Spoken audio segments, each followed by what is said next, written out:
For Quakers, especially for Quakers in unprogrammed worship, I think it's important because we have so much freedom in who speaks that the practice, the discipline of interpretation, of discernment for yourself, of what did that mean? What did they mean? What does that mean for me? What does that mean for this community? Is a really important spiritual practice.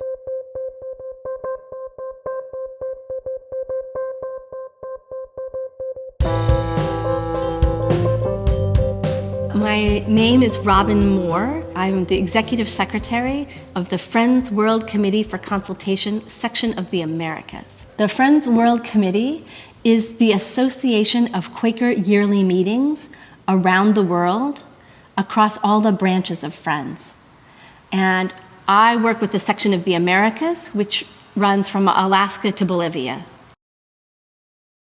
Listening in tongues is our spiritual discipline of listening beyond the words for the message of the Holy Spirit in the words that fallible, ordinary human beings have to use to communicate. And it acknowledges that the words that I use to mean this message may be different than the words you would have used to express the same message.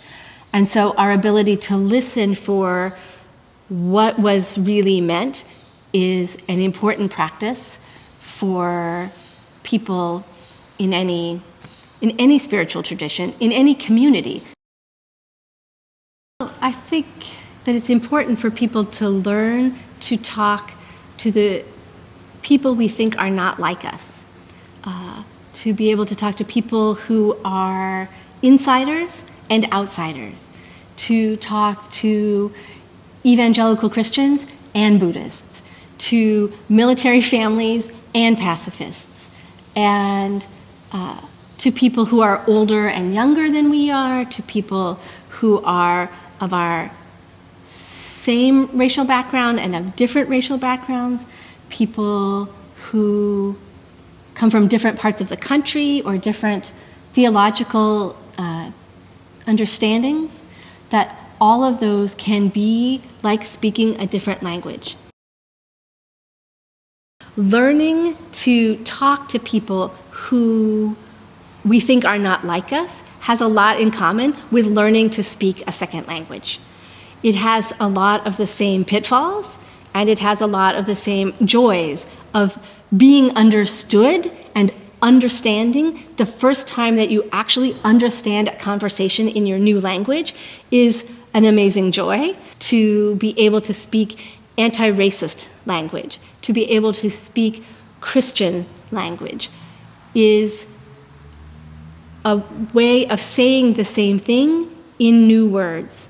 The metaphor of learning another language can be really helpful to us in knowing that we're going to make mistakes, that we have to practice, that we are beginners. I need to be listening really intently, and it can be exhausting to have to be listening that hard when you realize that you don't actually understand what's going on around you. It's really a skill, but we will feel better.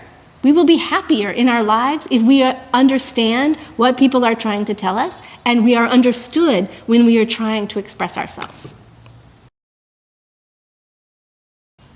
I think that every Quaker meeting would benefit by growing, by being more accessible to the community around it, by welcoming people into our Quaker meetings for that deep experience with the Holy Spirit, that experience of worship with the divine.